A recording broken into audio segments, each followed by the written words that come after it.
Karibu tena kwa wakati mwingine mzuri wetu sisi pamoja juu ya nchi kwa ajili ya kujifunza ile siku ile na wakati wa yeye mwenyewe, ile siku ya mwisho iliyo ndani ya mwaka wa watu wote, iliyobeba hukumu juu ya nchi, hukumu uongo wote, hukumu uharibifu na kutufundisha yote ambayo tulikuwa tuyajua. Kwa hiyo karibu viongozi, karibu nguvu ya wababa ambao ni marafiki, karibu wa mama ambao ni madikia, karibu vijana, mabinti, karibu viongozi wa dini wote wa imani mbalimbali, kwa sababu siku ya mwisho haina ubaguzi, haina huyu ni imani fulani, huyu ni dini fulani, haina dini wala haina kanisa, ni ya kujua ile kweli yote. Kwa hiyo karibu. Kabla ya yote basi tushukuru, tumwambie Baba tunakushukuru kwa kukutana tena mali wakati mwingine kwenye Kweli Yote TV. Baba mwema mzuri, tunakuinua, tunakushukuru kwa wakati wa pekee huu mzuri kwa ajili ya wewe kutuelewesha, kama vile ulivyotamka ya kwamba ukija utatuambia yote, utatufundisha yote, na kweli tuko kwenye nguvu ya kupokea, kwa sababu mbaji sasa uko kwenye nguvu ya kuelewa na kugeuka kabisa, kwa sababu ni majira yake yeye na ni majira yako wewe, kwa utukufu wako wewe mwenyewe. Baba tunakuinua kwa ajili ya sisi tumekaribia na umetukaribisha, upe, weusi, wekundu, viongozi na wasio viongozi, mataifa yote, watu wa imani zote, kwa utukufu wako. Baba tunakushukuru kwa maana utatufundisha, utatuhekimisha kwa utukufu wako. Imetokea. Karibu sana kwa ajili ya kupata nafasi hii tena nyingine kukutana kwa majira ya pekee kwenye ile siku. Hii ni siku, ni ile tuliyoingoja, ni ile tuliyoisubiri, tukiambiwa tutamwona mawinguni, na ni siku ya hukumu, uumbaji kutikisika kwenye misingi yake, kuondoka, yeye anaanza kufanya kama alivyokusudia. Kwa hiyo karibu sana leo.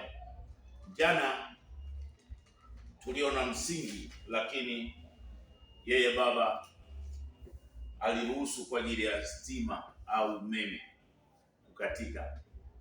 Kwa hiyo hatukuweza kumalizia, lakini ndio tulikuwa tumefika kwenye utimilifu huo. Tuliongelea sana juu ya msingi wa 12. Kwa hiyo msingi wa 12 ulikuwa ni mpana na ni mkubwa. Kwa leo utaufahamu, utaendelea kujua hiyo nguvu ya maana yake kwa uhalisia. Sasa leo yeye anatufahamisha maana ya yale makanisa 7, na neno kanisa ijapokuwa unalijua, unalifahamu, lakini ndio maana anaenda anatufundisha, kwa sababu ndio mfumo uliokuwa tumekusanyika ndani yetu. Kwa hiyo kanisa halikueleweka, nguvu ndio maana ikaja nguvu ya imani pale, nguvu ikaja ya tumaini, ikaja ibada mbalimbali, lakini si lile kusudi tulilokuwa tunafundishwa. Kwa leo tutaona kwamba makanisa yale 7 yana maana gani na kanisa maana yake. Kwanza tujue kabisa kwamba majira zote Israeli na Yerusalemu, wengi tulikuwa katika kuona kama mataifa, kama watu special, watu fulani, lakini si hivyo. Israeli ni mfumo uliokuwa umejengwa kwenye kama vile muonekano au mtu aliyepewa zamani, kwa sababu kabla ya kuitwa Israeli aliitwa Yakobo.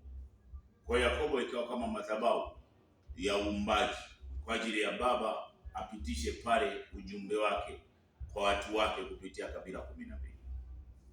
Yerusalemu ni mfumo ambao ndio waumbaji wote, ndio nasema kuna ile Yerusalemu ile ya zamani na Yerusalemu mpya. Kwa Yerusalemu ni mfumo mkubwa kabisa ambao ndani yake ndio uliobeba nguvu ya utendaji wa kabila 12, ambayo ndani ya Yerusalemu ndio kuna Israeli ndani yake. na kuna kabila 12, kuna lugha 12, mitume 12, simba 12, mwaka wenye miezi 12. Hiyo ndio Yerusalemu pana, ikiwa tunaisoma kwenye Ufunuo 21 ule mstari wa 10 mpaka 22, kwamba Yerusalemu hiyo itaondolewa, Yerusalemu ya kwanza. Hata kwenye Luka 21 mstari wa 20 tutakapoona Yerusalemu imezingirwa. Na sasa Yerusalemu imezingirwa kwa sababu uumbaji wake sasa umezingirwa. Uumbaji umetikisika kabisa. Nasoma hapa, lakini hapo mtakapoona mji wa Yerusalemu umezungukwa na majeshi, ndipo jueni ya kwamba uharibifu wake umefika. Ndipo walio katika Uyahudi basi wakimbie. Ndio maana unaona kuna nguvu ya mtikisiko juu ya nchi, kwa sababu ule msingi uliokuwa umebeba dunia umetikisika. Kwa sasa ni nguvu kama transition kwa ajili ya ule ufalme tuliokuwa tunategemea imani, tunategemea ishara, miujiza, tunategemea waganga, tunategemea mitume, manabii. Majira hiyo haipo. Ndio maana akasema nitaondoa kabisa utawala wa kinabii juu ya nchi. Kwenye mfumo huo, kwa majira hii, yeye mwenyewe anasema hivi, ile Yeremia 23, kabla tukiwa kule kwenye utimilifu wake kwa ajili ya majira hii. Je, mtu yeyote aweza kujificha mahali pangu pasiri nisimwone? Asema yeye. Mbingu na nchi hazikujawa nami? Asema yeye. Nimesikia waliosema manabii wanaotabiri uongo kwa jina langu, wakisema nimeota ndoto, nimeota ndoto.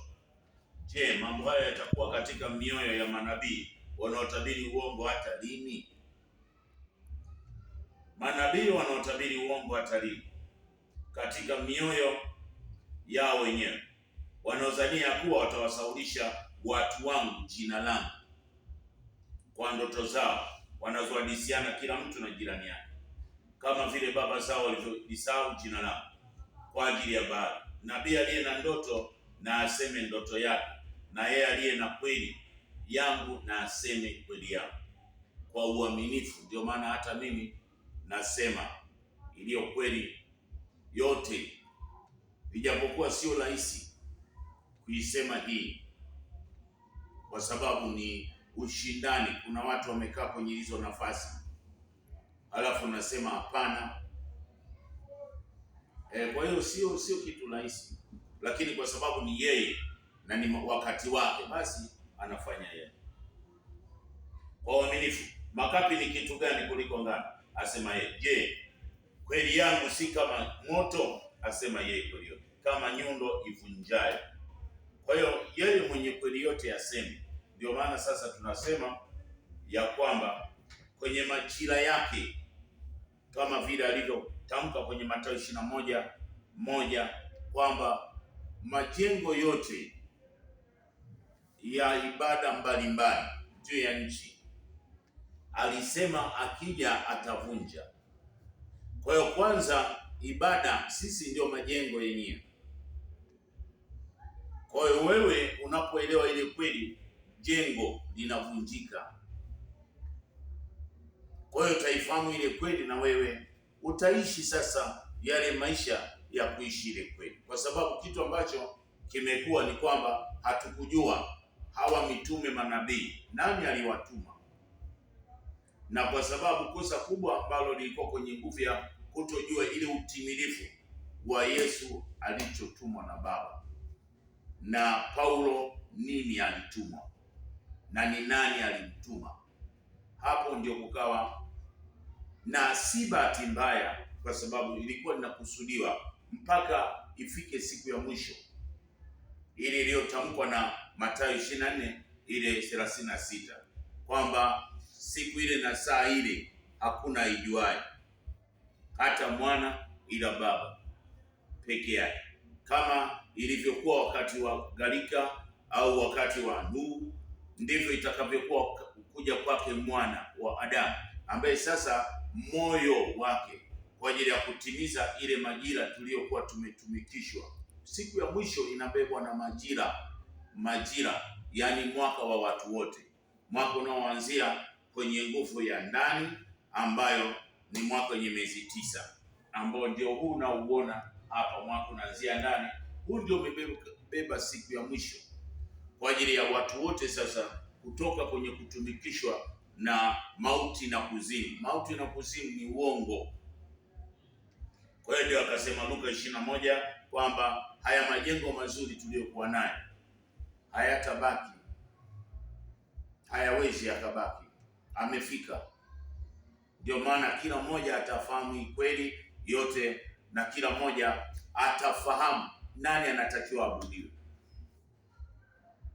Na ile Marko 13 hivyo tangu ile Mwanzo 2:23 hakuna mawasiliano yoyote na Baba.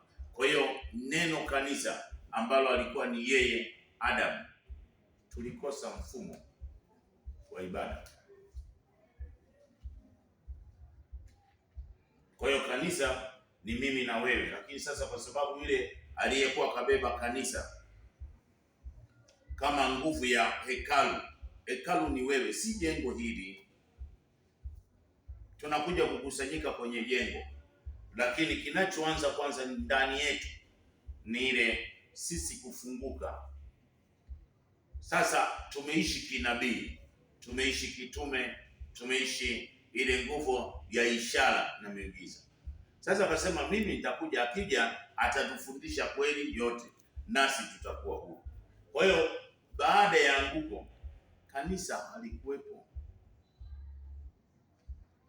Kwa hiyo mwanamume atamwacha baba yake na mama yake, naye ataambatana na mkewe, nao watakuwa mwili mmoja.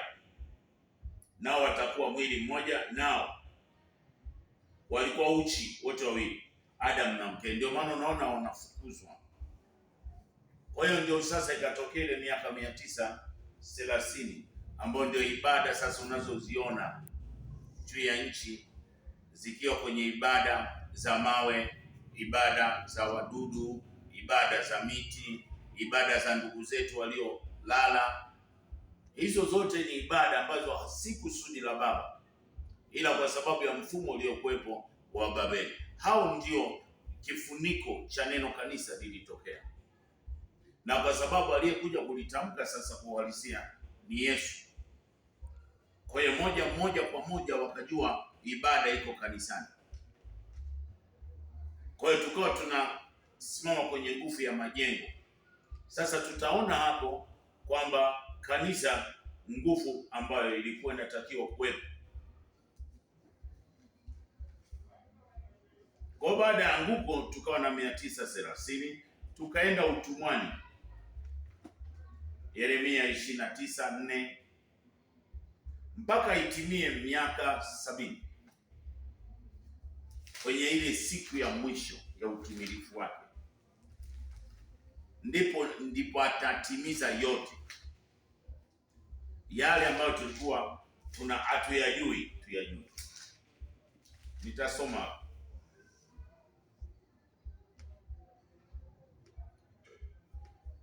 yeye kweli yote ambaye ni Baba asema hivi, auambia hivi, watu wote waliochukuliwa mateka niliwafanya wachukuliwe toka Yerusalemu mpaka Babeli. Jengeni nyumba mkakae ndani yake, kapandeni bustani mkale matunda yake, oeni wake mkazae wana binti, mkawaoze huko wana wenu, mkaoze na mabinti wakaongezeke huko, wala tusipungue.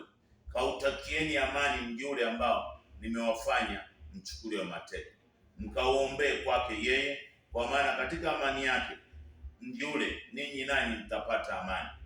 Maana yeye asema hivi, Israeli,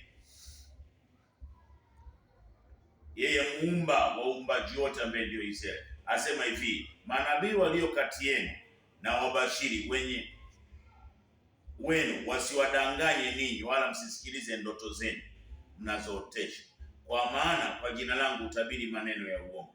Kweli mimi sikuwatuma, asema yeye. Maana yeye asema hivi, Babeli utakapotimiza miaka 70, nitawaijilia ninyi na kutimiza kila nililokuwa nimewaambia. Ndio maana tunamwona hata Danieli 9 anasema hivi, alipofungua vitabu akakuta kwamba kuna miaka 70.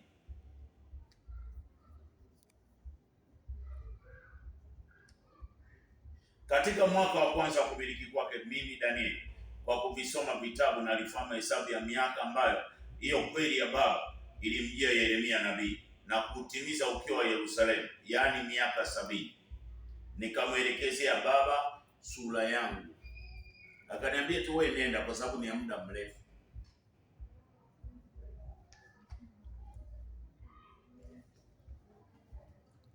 Ndio maana hata hapa kwenye Zekaria 7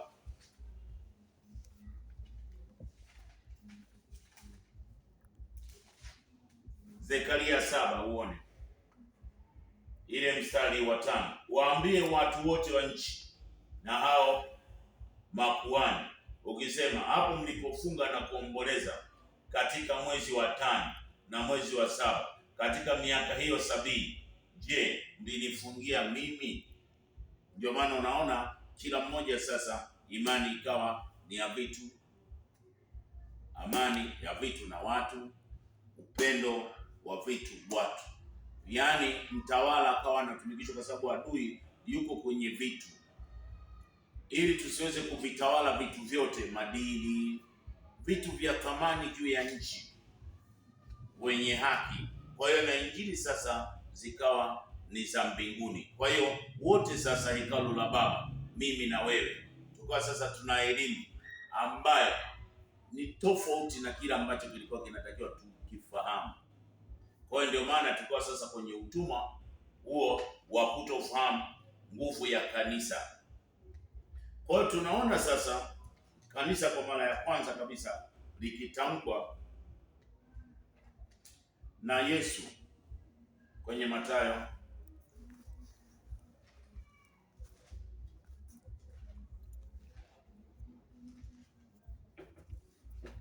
Mathayo 16 ule mstari wa 13. Na maana yake ilikuwa na maana gani?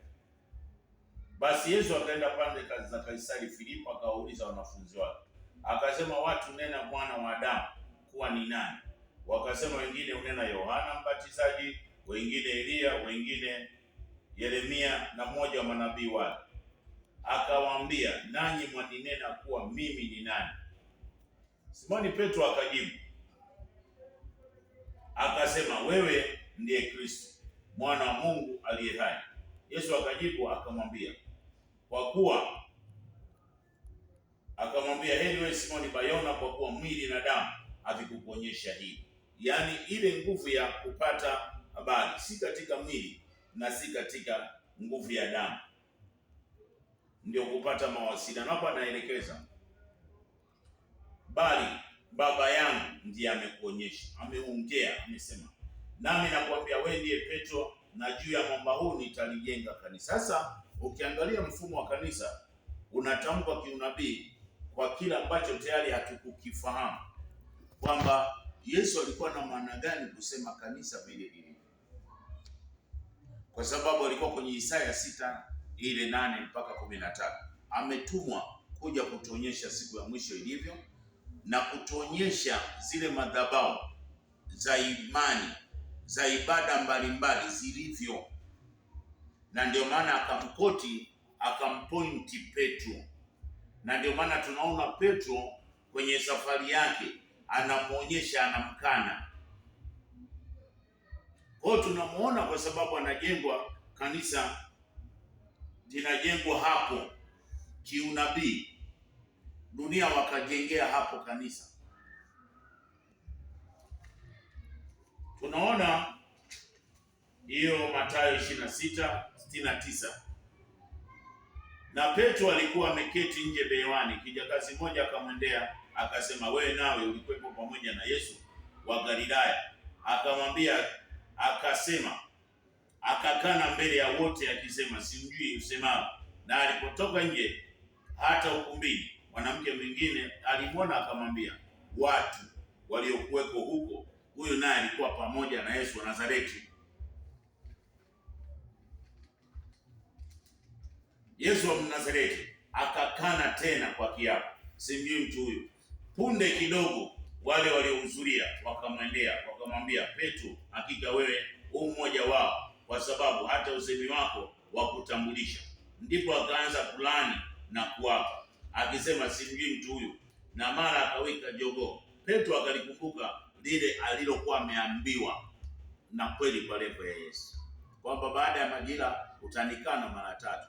Kwa hiyo nguvu sasa, kwa sababu tayari yeye alikuwa kiunabii akituonyesha kwamba hata yule kiongozi unayemwona, kiongozi wa kanisa juu ya nchi, baada ya anguko la Petro alipopelekwa kwa ajili ya Rome Empire, tunamuona hapa, anaona kwamba hakuna connection ambayo inaweza ikatupa haki watu wote juu ya nchi, kwa sababu hapa Petro anamkana. Kwa hiyo tunaona wanafunzi wake wote sasa wale 12, kwa sababu kanisa linaonekana linajengwa hapo kiunabii.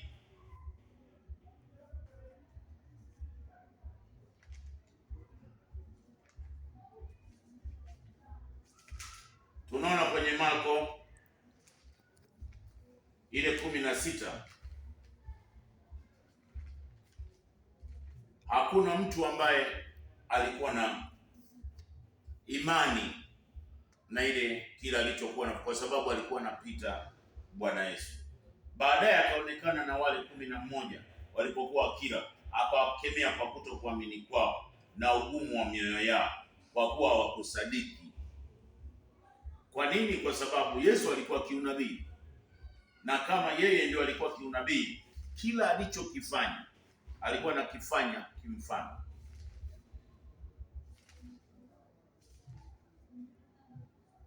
Ndio maana tunaona kwenye 19, Ufunuo 19 ule mstari wa 10, nami nikaanguka mbele ya miguu yake ili nimsujudie. Akaniambia, angalia, usifanye hivi, mimi ni mjoli wako na ndugu zako walio na ushuhuda wa huyo kweli pale kwa Yesu. Msujudie Baba peke yake, kwa maana ushuhuda wa Yesu ndio roho ya unabii.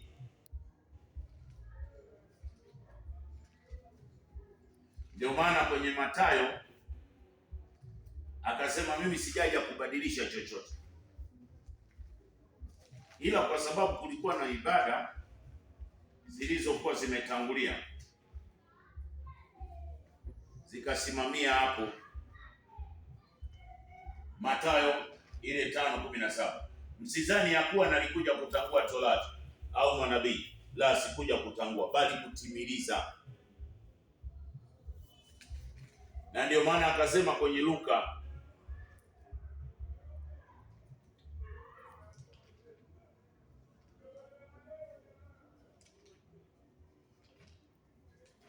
kumi na 8 ule mstari wa 8, nawaambia atawapatia haki upesi, walakini atakapokuja Mwana wa Adamu, je, ataiona imani duniani? Kwa hiyo kutakuwa hamna, kama vile ambavyo tayari katika kuionyesha na kuielezea. Kwa hiyo tunaona sasa ule msingi wa kanisa uko umejengwa kwenye msingi wa mitume 12.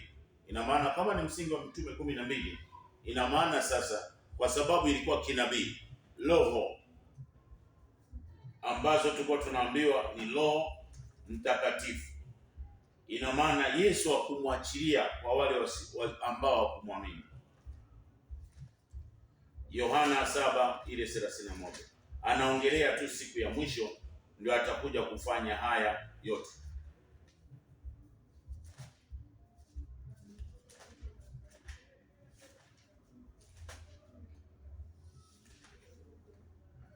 Tunaona hata siku za mwisho, siku ya mwisho, siku ile kubwa yake, yeye akasimama akapaza sauti. Ndio atasimama kama hivi anavyosema kwenye nguvu ya moyo wa Baba, anatuambia yale ambayo tulikuwa tuyajui,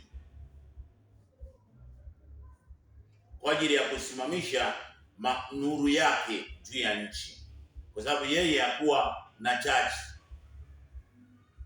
ila alionyesha mfumo kwamba kanisa ina maana ni level ya understand, na alitakiwa kujenga kwenye level ya msingi wa Yerusalemu ya kwanza.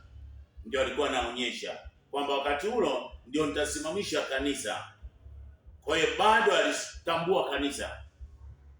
Nasema wakati utakapofika nitaondoa hiyo mifumo, ina maana nitasimamisha nuru juu ya watu wote. Watu wote sasa wa imani zote, Waislamu, Wakristo, wote waende kwenye ile nuru ya kweli isiyo na msingi wa 12.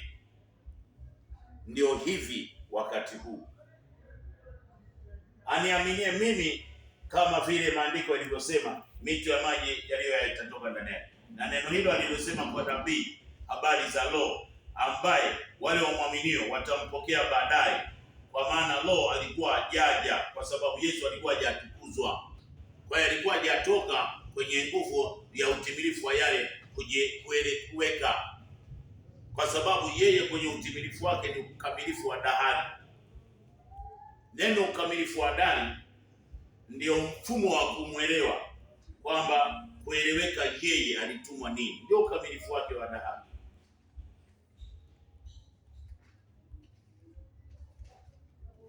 Sasa sijui ukamilifu wa dahari unaelekaje, lakini ndio ulivyo hivyo, maana yake ni hivyo, kwa ajili ya injili ile ya unabii iishe. Mathayo 28 ule mstari wa 19, basi enendeni mkawafanye mataifa yote kuwa wanafunzi wangu, mkiwabatiza kwa jina la Baba. Baba ina maana ni kweli yote, na Mwana ina maana kweli, na Roho Mtakatifu ina maana mwalimu wa kufundisha kweli, ule moyo wa kweli, ile roho ya kweli, kama vile tulivyokuwa tunaisoma kwenye Mathayo 10 kwamba msihangaike wakati wa kunena, wa kusema, na kuwafundisha kuyashika yote niliyoamuru ninyi, na tazama mimi nipo pamoja nanyi siku zote hata ukamilifu wa dahari. Wanafunzi wenyewe hawakuwa na kazi zozote walizofanya. Kama wote waliondoka, kazi zote ina maana ilikuwa inasubiri utimilifu wake. Kwa hiyo tuliachwa tukaendelea kwenye zile ibada tulizozikuta.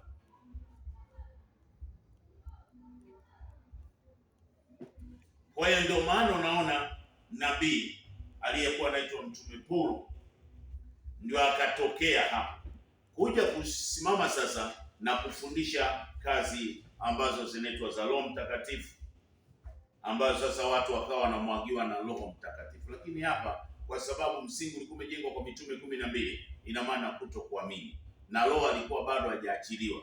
Ina maana Baba kupitia nguvu ya yule aliyemkuwa amemwagiza, alimwagiza kwa ajili ya kutuonyesha ibada, si katika kuondoa chochote.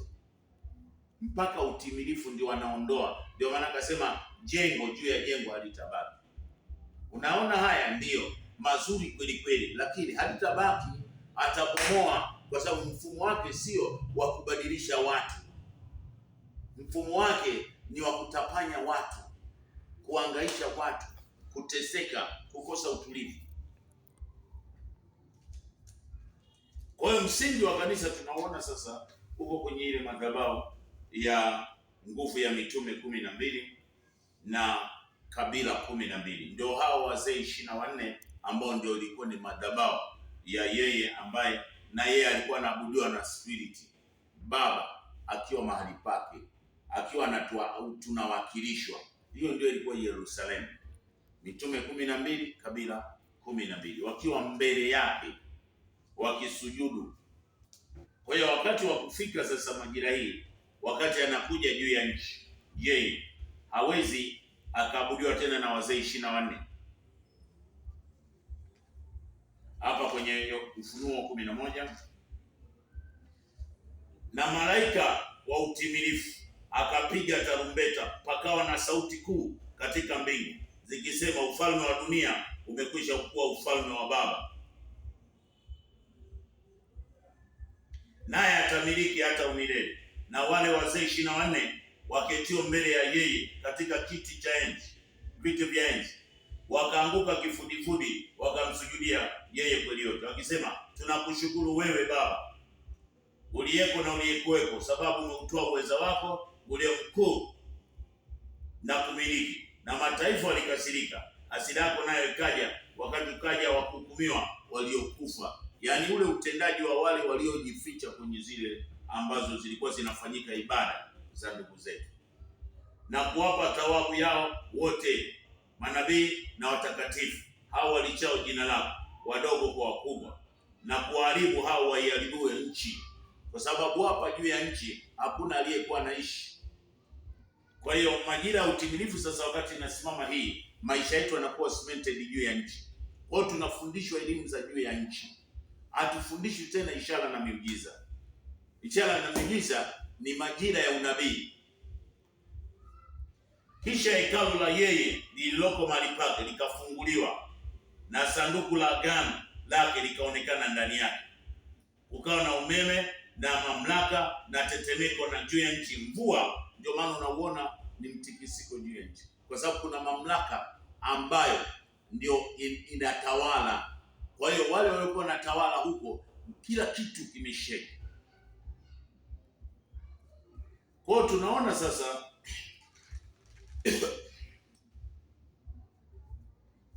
ndio maana akasema kwenye utimilifu wake wa Danieli ile 2:44 atainua jiwe, sio lile jiwe tena ambalo tulikuwa tunaliona hilo kwenye misingi ya 12.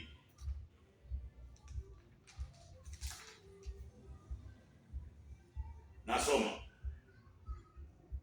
na katika siku za ufalme hao yeye Baba atausimamisha ufalme ambao hautaangamizwa, wala watu wengine hawataachiwa enzi yake, bali utavunja falme hizi zote vipande vipande na kuziharibu, nao utasimama milele na milele. Na kama vile ulivyoona ya kuwa jiwe lililochongwa mlimani bila kazi ya mikono, na ya kuwa lilivunja kile chuma na ile shaba na ule udongo na ile fedha na ile dhahabu, basi yeye kweli yote ambaye ndiye Muumba amemjulisha mfalme mambo yatakayokuwepo baadaye. Kwa hiyo huu ndio ufalme ambao unaanza kwenye Luka 1:26 mpaka 20 mpaka 31. Kwa hiyo tunaona huu msingi sasa hauna, kwa hiyo ni kubomoka, kwa sababu tayari hauna nguvu huu mfumo. Kwa hiyo 12 ndio maana akasema ni msingi uliojengwa, kanisa ndio limejengwa pale. Kwa hiyo tunamuona sasa wakati tayari Marko 16:14 imetamka kwamba hawakuamini chochote. Yohana 7:37 ile siku ya mwisho Roho kuonyesha kwamba wale watakao muamini, kwa sababu watu hawakuamini kwa sababu walikuwa kiunabii. Ndio maana akasema, je, nitaikuta imani? Kwa hiyo kanisa sasa tukaona Paulo ndo analisimamisha kwa ajili ya kulifundisha sasa kama kanisa. Tunaliona sasa kwenye Efeso 2:20.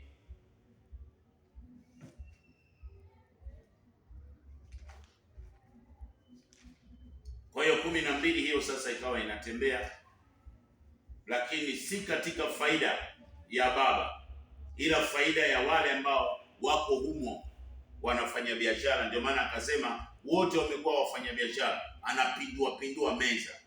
Kwa nini anapindua? Anapindua kwa sababu mioyo yao haiambatani na ile kweli. Nasoma hapa kwenye Efeso 2:20. Mmejengwa juu ya msingi wa mitume na manabii, naye Kristo Yesu mwenyewe ndiye jiwe kuu la pembeni. Katika yeye jengo lote limeungamanishwa. Ndio maana unaona sasa tunasema tumekombolewa. Kupigwa kwake pale msalabani tumekombolewa. Yaani yale mateso, ile miba, kutemewa mate, alikuwa anatemewa kweli. Ina maana hapo pote unapopaona ilikuwa anatuonyesha kwamba mfumo wa kweli jinsi usivyotakiwa na watu, kwamba kweli ametemewa mate, ile akija kichwa kinavuruguka kwa sababu kimewekewa miba. Ile kweli ikiingia hivi, yani kama vile uelewi.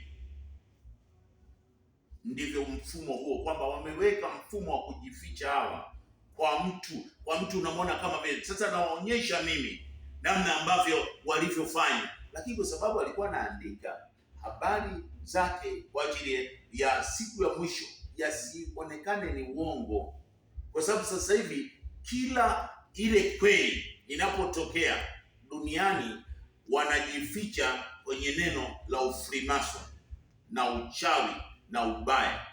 Lakini yeye mwenyewe alisema kwamba wakati wa utimilifu yeye atapakwa uchafu, kwa sababu kama unakumbuka kwenye Mathayo 8:28 anafanya nguvu, yale maroho yanaingia kwenye nguvu ya nguruwe, wale wachungaji wanaenda mjini.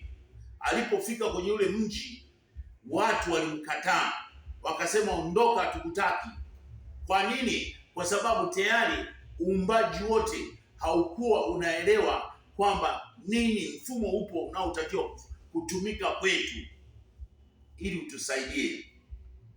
Ndio maana wote, ukiangalia hapa kwenye Luka 1:26 anasema mwezi wa 6 malaika Gabrieli alitumwa mpaka mji wa Galilaya kwa mwanamwali aliyekuwa ameposwa na jina lake, ambaye ameposwa na Yusufu. Huyo Mariamu alikuwa anaitwa Mariamu. Akaingia kwake, ilikuwa ni mwezi wa 6. Sasa mwezi wa 6 mpaka mwezi wa 12 ni miezi 6. Yesu hawezi akazaliwa mwezi 6 mpaka mwezi wa 2 ndio unaona kuna utendaji. Ndio maana wiki ni siku 7, mwezi una wiki 4, mwaka ambao unatakiwa kuwa control kwa ajili ya watu wote ni mwaka ndani, unatakiwa kuanzia ndani ule mwaka wa Yesu, kwa sababu Yesu hakuanziwa nje, ila alikuta majira ya Kaisari ipo, ndio ikakontrol pale. Sasa tunaona huu mfumo wa Paul akisema kanisa limejengwa kwa kuunganishwa hapa. Tunaona na Efeso 4 kwamba ile 9, basi neno hili alipaa, maana yake nini? Kama sio kwenda kusema kwamba yeye naye alishuka mpaka pande za chini na nchi, naye alishuka, ndiye yeye aliyepaa juu sana kupita mbingu zote, ili avijaze vitu. Naye alitoa wengine kuwa mitume, na wengine kuwa manabii, na wengine kuwa wainjilisti, na wengine kuwa wachungaji, na wengine kuwa walimu, kwa kusudi wakamilishe watakatifu. Kwa hiyo ni huduma nyingine kabisa, sio Yesu, ya Paulo ya kuliweka sasa watu kuwaweka sawa. Tunaona Efeso 3:10, ili sasa kwa njia ya kanisa hekima ya Mungu iliyo namna nyingi julikane na falme na mamlaka katika ulimwengu wa roho kwa kadiri ya kusudi lile. Sasa ukiangalia kanisa leo lililokuwa linatajwa pale ili liwe na strong kama vile alivyotamka yeye kwenye Mathayo 16:18 kwamba juu yako Petro nitalijenga kanisa, wala milango ya kuzimu haitakushinda. Kwa hiyo nimekupa wewe ufalme wa yeye mwenyewe. Hebu jiulize wewe mwenyewe, kwenye ibada zote juu ya nchi leo, wenye haki wengi wanatabika sana kwa viwango ambavyo mpaka unasema nini. Sasa yeye alikuwa anajua kwamba mfumo wa siku ya mwisho atakuja kama vile ambavyo yeye amesema. Hakuna atakayejua, atasimamisha ule mfumo na kubomoa, na ndio ataanza kulipua hivyo vitu. Sasa hapo ndipo ataanza kuwafundisha watu hekima ya kuishi juu ya nchi na kuacha yale ambayo tulikuwa tunayafanya ndani ya ibada zetu. Tuwe sasa tuanze kupata yale mema, kwa sababu ibada sasa hivi zimechafuka kabisa, si tena za utukufu wa Baba. Ndio maana yeye akasema nyumba yangu sio nyumba ya biashara. Nini? Wale watumishi wenyewe na sisi wafanyabiashara hawa tunaowaongoza, na wao wanakuja na vitu kwa sababu wanataka kununua vitu, wanataka kununua haki zao. Ulishawahi kuona haki inanunuliwa ya baba? Haki ya baba inanunuliwa. Haki ya baba ni kufundishwa. Wewe unapopata haki zako, basi kama hiyo nguvu ya sadaka unaleta kwa uzuri kabisa bila kufosiwa. Hilo ndilo kusudi. Kwa hiyo tunaona sasa Paulo anakazia kwamba kanisa limejengwa kwenye msingi wa mitume 12 na nguvu ya kanisa sasa ni imani. Kwa nini anakwenda moja kwa moja sasa kwa Ibrahimu? Kwa sababu ndiye baba wa imani. Lakini tunarudi hapa, wakati Yesu anakuja tayari baba Ibrahimu alikuwepo. Ndio maana unaona hapa akisema kwamba baba Ibrahimu angekuwa baba yenu, mngeyafanya mapenzi ya baba. Lakini huyo mnayemsema Ibrahimu ni baba yenu, mnadanganya. Nyinyi mna baba mwingine. Ndio maana akakataa sana kutuita sisi baba. Hapa nasoma kwenye Yohana 8 ule mstari wa 34.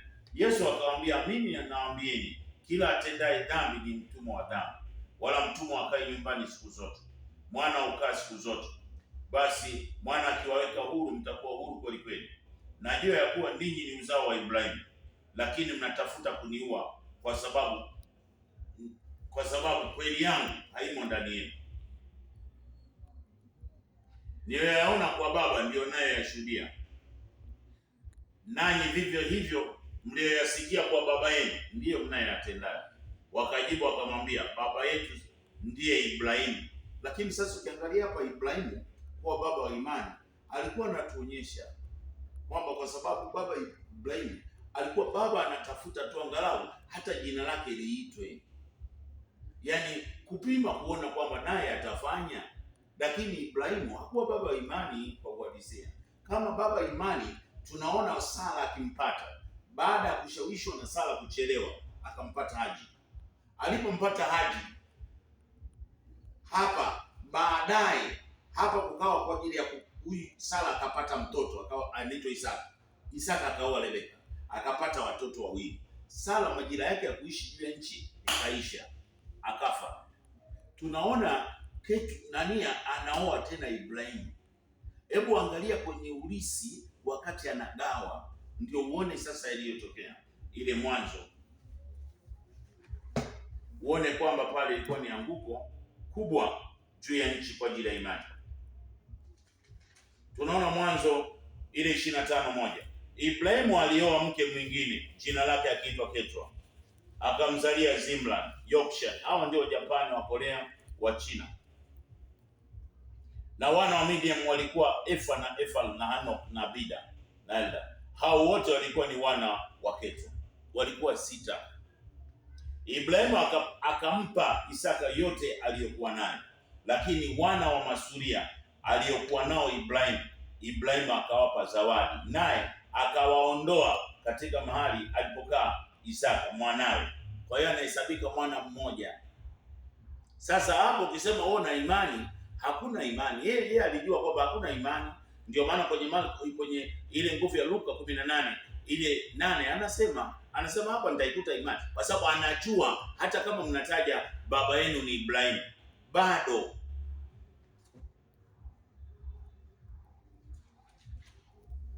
Kwa hiyo kanisa likawa limejengwa hapo mahali ambapo pana mtikisiko, imani zote. Tunaona Yohana hiyo 8 tusome. Wakajibu wakamwambia, baba yetu ndiye Ibrahimu.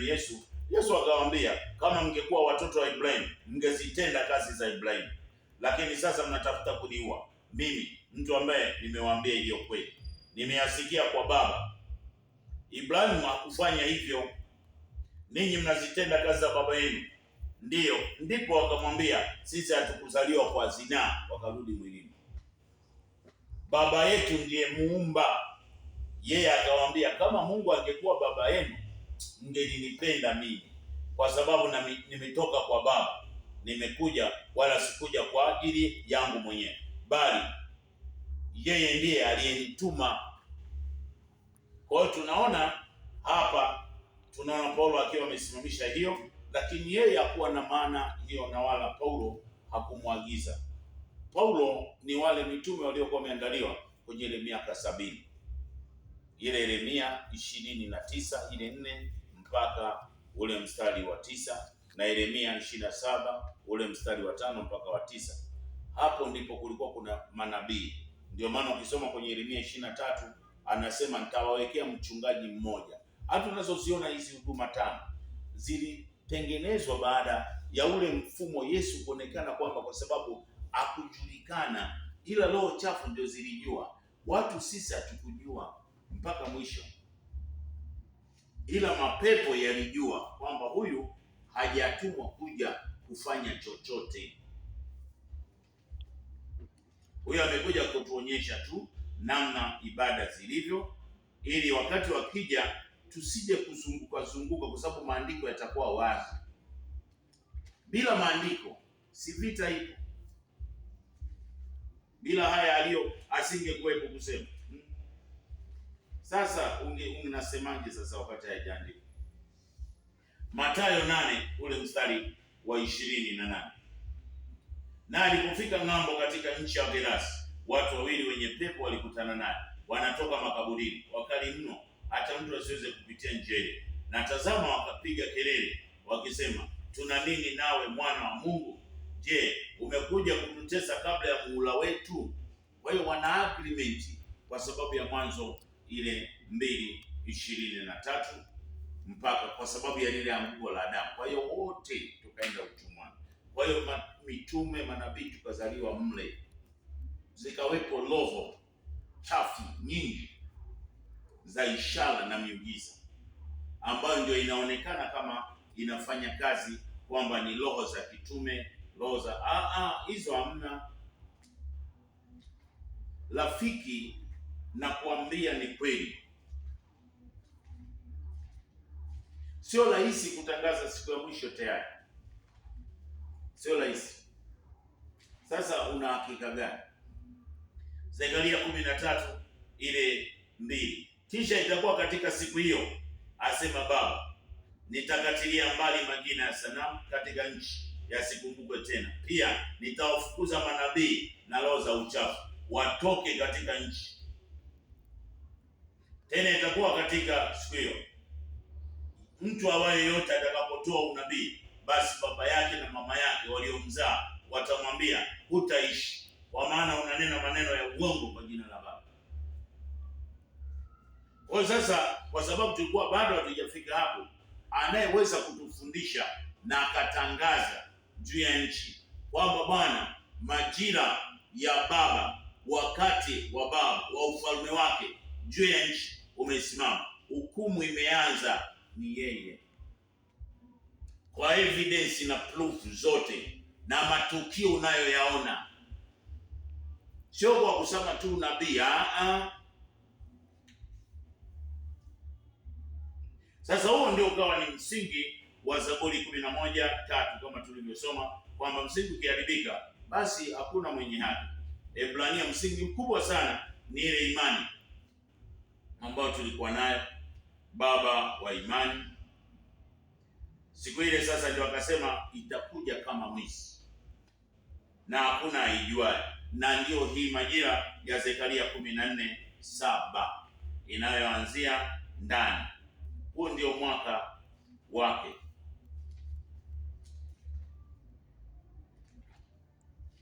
Huo ndio mwaka wake, na yeye ndiye anayekufundisha kwa uzuri kabisa na kwa unyenyekevu na polepole.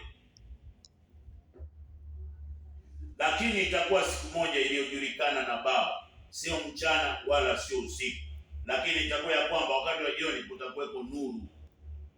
Kwa hiyo ataondokana sasa na ule utawala wa usiku na mchana tuliokuwa tumeuzoea majira hii ya mwaka wenye miezi 12, kabila 12, lugha 12, ile simba 12, chemichemi 10 ambayo tayari zimeshate tutoke. Sasa hiyo siku hiyo iko ndani ya mwaka Isaya ile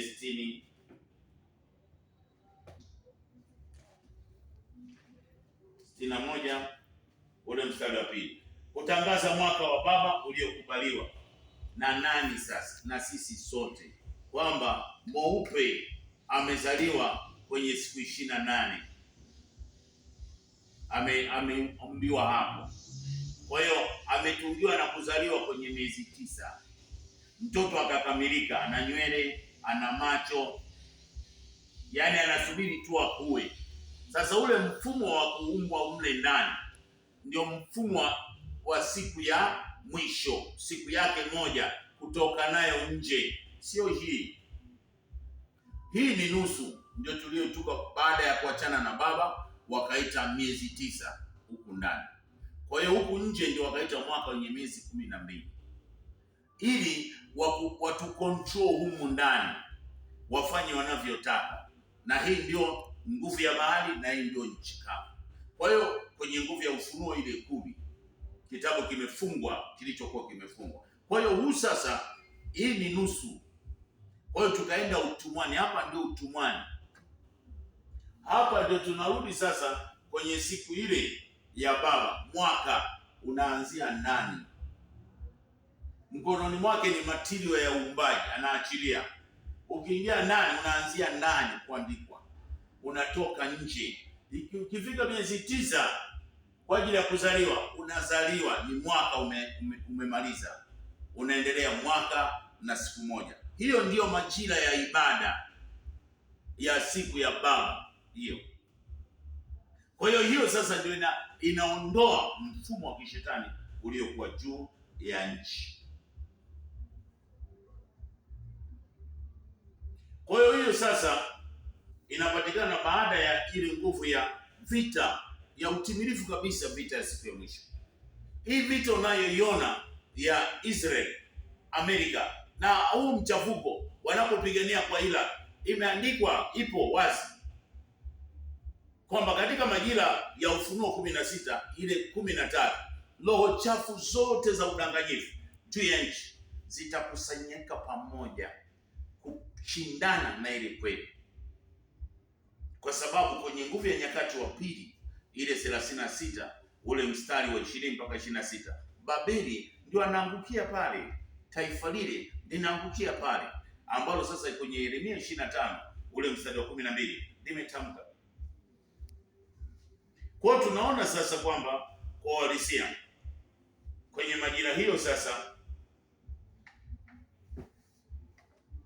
kwa sababu Paulo alikosa barabara kabisa ya kupita, alikosa. Kwa hiyo sasa hakuweza hata kutuambia maana ya kunyakuliwa. Lakini kunyakuliwa ni kufahamu, wakati unapoijua kweli ndio unatoka kweli. Akili yako haistep tena mahali pamoja, kwa sababu kinachopona ni ile akili, understand, alafu ndio inabebwa, unatoka kwenye ule mfumo wa uongo. Mbinguni hatukujua, tukajua ni juu. Kumbe mbingu, kuna mbingu ya baba na mbingu ya shetani.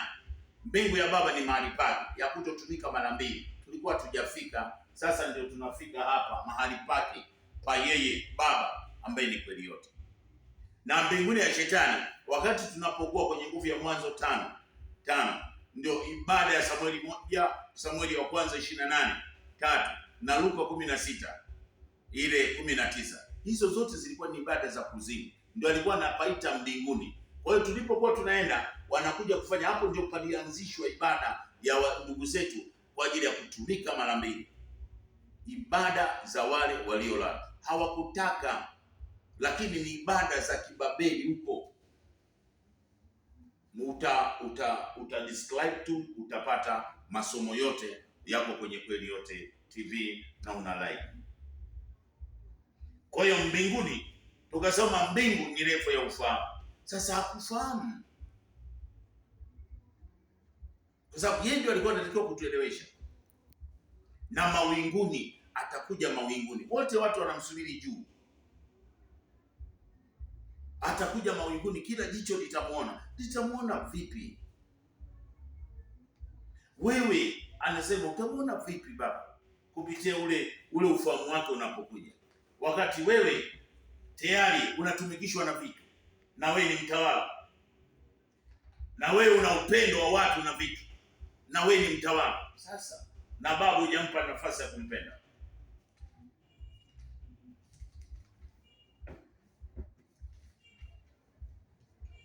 anasema basi jiangalieni, Luka 21 ule mstari 34. Basi jiangalieni mioyo yenu isije kuelemewa na ulafi na ulevi na masumbufu ya maisha. Ndio tulionayo sasa. Jicho lako kweli litaona? Mtume anaangalia kwa ajili ya biashara, anakwambia lete 10,000, lete 50,000 kwa ajili ya jengo lake, anajenga, ana maisha yake. Kwa hiyo atakuuzia sabuni, atakuuzia mafuta, atakuuzia maji, vyote atakuuzia, kwa sababu anataka fedha, sio anataka kubadilika. Badiliko si katika vitu. Kwa kuwa ndivyo itakavyokuwa siku itakavyoajilia watu wote wakao juu ya nchi. Basi kesheni, hamjui saa na wakati atakapokuja katika haya atakayotokea na kusimama mbele mwanadamu. Akiwaambia sasa hivi, kwambia bana, hii ibada hapana.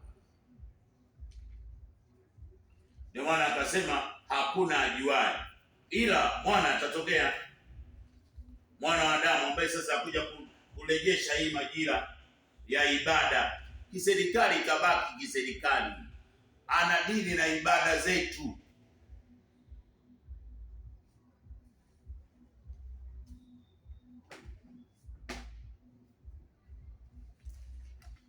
Na serikali hataigusa, kwa sababu serikali ni viongozi anawainua kwa sababu ya kuongoza vyema, kwa sababu ule mfumo ulikuwa kutoka Samueli wa kwanza 8. Huyo atauacha kwanza, lakini anataka ibada yake sisi sote Waislamu, wa Kristo wote kuijua ile siku ambayo haina imani wala tumaini wala haina msingi wa mitume 12 wala kabila 12. Hiyo ni yetu sisi. Walakini habari ya siku ile na saa ile hakuna ijuaye, hata malaika walio mbinguni, ila mwana peke yake, ila Baba peke yake. Kwa maana kama vile ilivyokuwa siku za Nuhu, ndivyo kutakavyokuwa kuja mwana wa Adamu. Ile aielezee ile siku.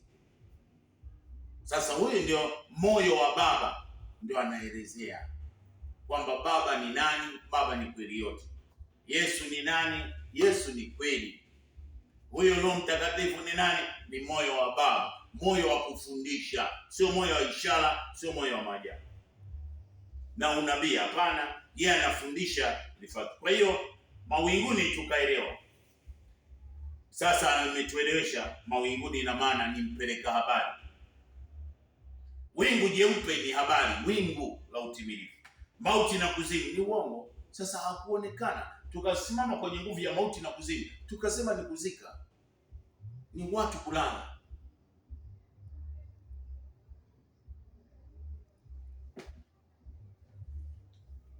Kwa hiyo anayefundisha ni moyo wa Baba kwa ajili ya ibada ya watu wote, sasa sisi sote.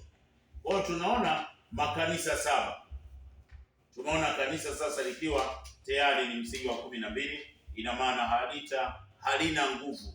Ndio maana unaona mpaka mwisho. Ndio maana anasema magugu yaache yakue mpaka mwisho. Ikifika siku ya mwisho, Baba atavuna hayo magugu kwa sababu yako humu ndani.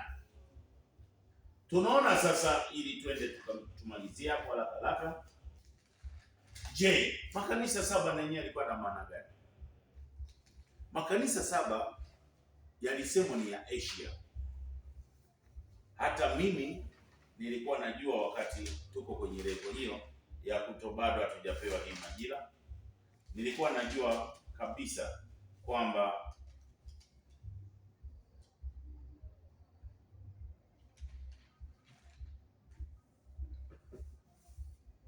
makanisa 7 ni ya Asia. Kumbe ni tabia ya yule ambaye atakuja kusimamisha ule utimilifu. Moyo wa Baba uko hapo, nitakuonyesha ili uone, kwa sababu iko ni mistari mitatu tu michache, tutasoma haraka basi tutaelewa.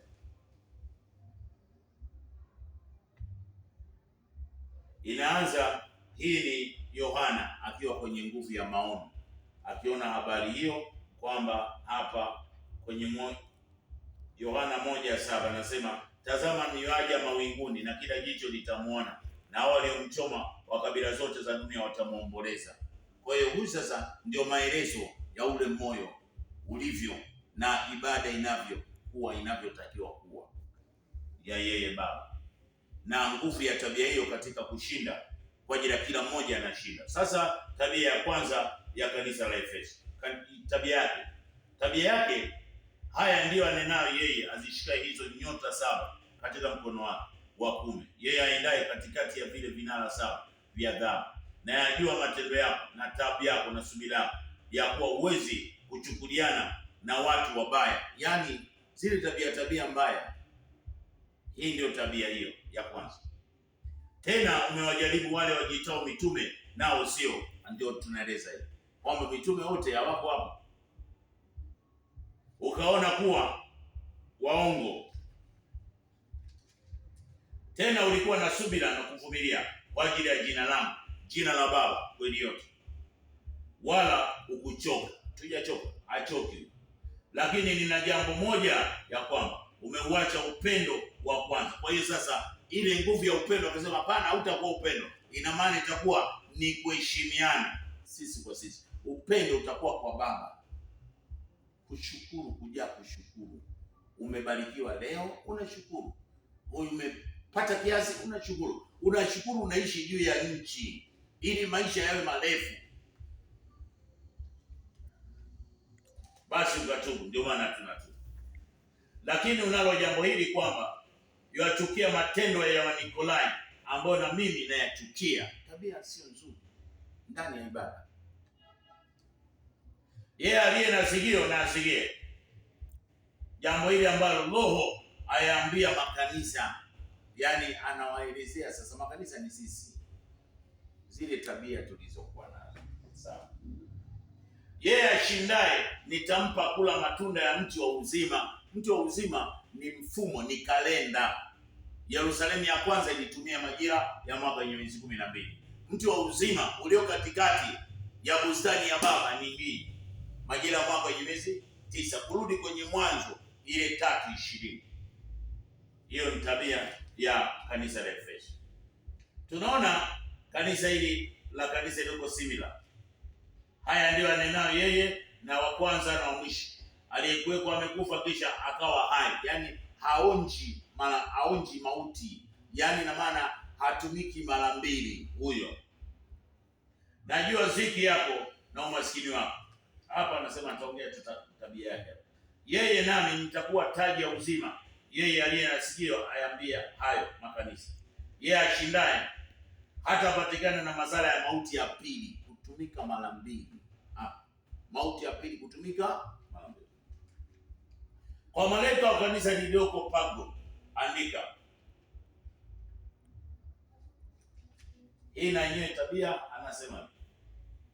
Yeye aliye na sikio asikie neno hili ambalo Roho ambaye ndio moyo ayaambia makanisa. Yeye ashindaye nitampa baadhi ya ile mana iliyofichwa, nami nitampa jiwe jeupe.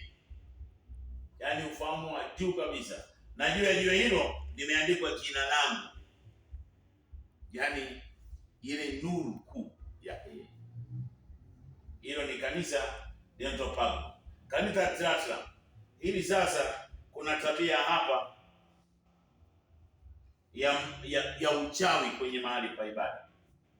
Haya ndio anenayo yeye mwana wa Mungu, aliye na hiyo macho kama mwali wa moto na miguu yake mfano wa shaba uliosuguliwa sana, na yajua matendo yako na upendo wa imani yako, huduma na subira yako, tena kwamba matendo yako ya mwisho yamezidi kuwa yale ya kwanza.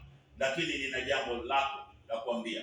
Waamlizia yule mwanamke Yezebeli, yeye ajiitaye nabii, ya kuwafundisha watumishi wangu na kuwapoteza, ili wazini naye na kula. Ina maana ile majira ya kahaba ni ile majira ambayo tulikuwa tunaambiwa ishara, miujiza. Akachukua mfumo wa hii unaoiona kwenye nguvu ya Mwanzo 2:25, baada ya kuachana na Baba. Hapa hatukuweza tena kumilikiwa na Baba. Ina maana alitumiliki kahaba.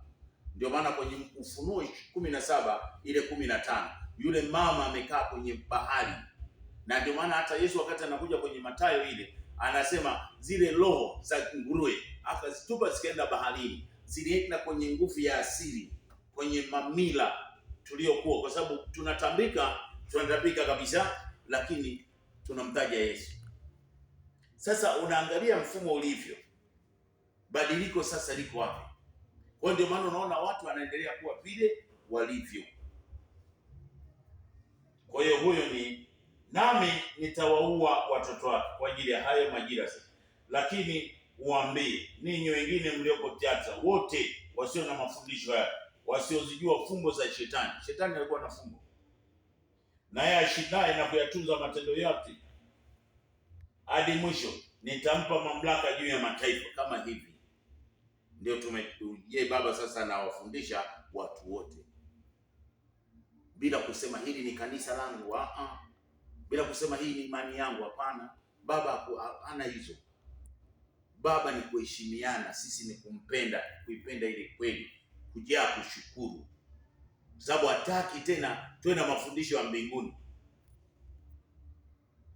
Atawachunga kwa fimbo ya chuma kama vyombo vya mfinyanzi vipandavyo, kama mimi nami nitampa ile nyota ya asubuhi.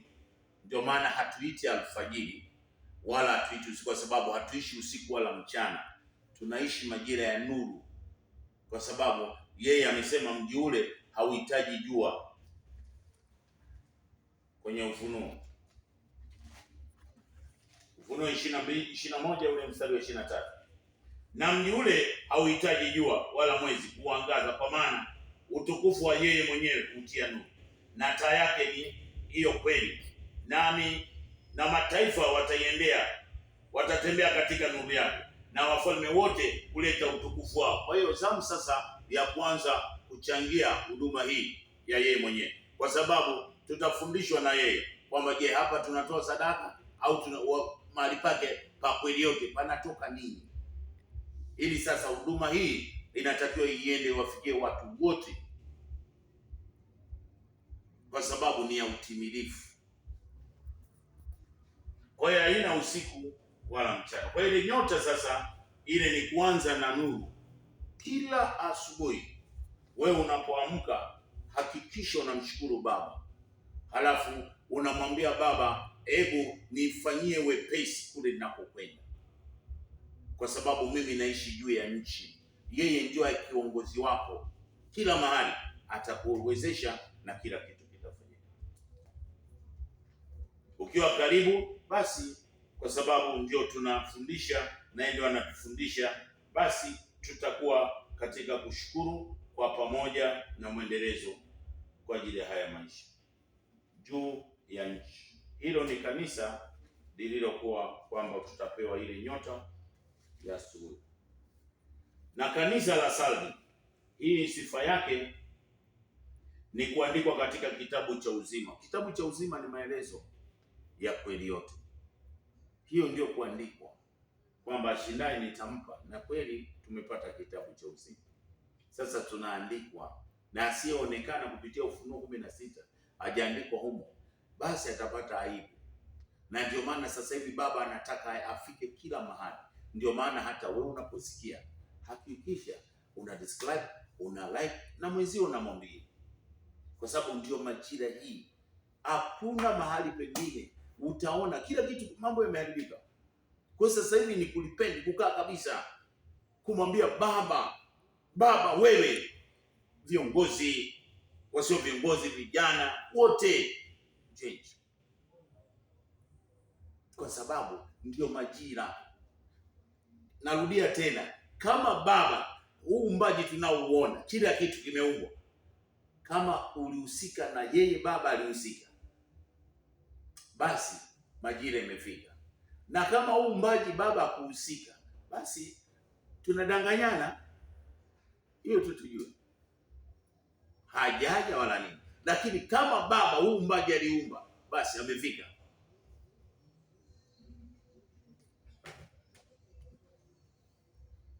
Kwa na kanisa la Philadelphia, hii na yenyewe ni tabia ambayo ni kwa ajili ya ashindaye nitamfanya kuwa nguzo katika hekalu langu, wala hatatoka humo. Kwa hiyo hatutatoka, kwa hiyo hatutatumika tena kwa ajili ya mambo mabaya. Nami nitaandika juu yake jina lake na jina la mji ule ambao ndio majira hii, ambao ni timilifu. Huo Yerusalemu mpya, ule mwingine kubomoka, ule kabisa, ule wa kila mmoja. Hakuna hapo mambo ya imani, hakuna mambo sijui ya dini yangu, sijui ya kanisa la kuifahamu kweli na kujua nani anaabudiwa, na je, unaabudu ukiwa huko mbinguni au juu ya nchi? Kubadili tabia. Na jina langu mwenyewe lile la kweli, yeye aliye na sikio asiye Roho aambia makanisa. Tunamalizia hapa sasa kwenye hii kanisa la Laodikia. Haya ndio anenayo yeye aliye wa utimilifu, shahidi aliye mwaminifu wa kweli. Huyu anayeshinda hapa anapewa nini naye? Yeye aliye na sikio atakavyoshinda, na ameshinda tayari.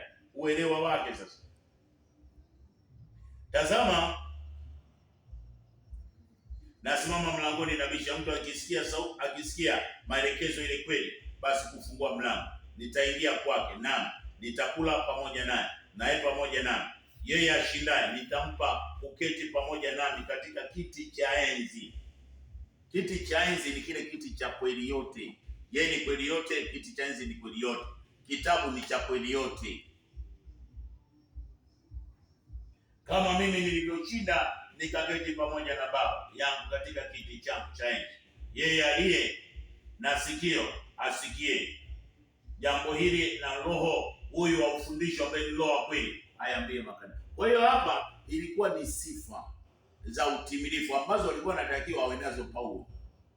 Sasa Paulo akaingia kwenye mambo tena, ishara, muujiza ambazo hakutakiwa kufanya hivi, lakini kwa sababu tayari alikuwa ni Babeli, alikuwa kwenye utumwa na ni mtume ambaye tayari alikuwa kaandaliwa kwa ajili ya sisi kupoa, ndio katufundisha hayo unayoyaona. Kwa hiyo ibada za alikuwa anatakiwa azikemee, ibada ambazo za ndugu zetu kutumika, lakini ndizo alizisimamisha yeye. Tunaona hapa Baba akisema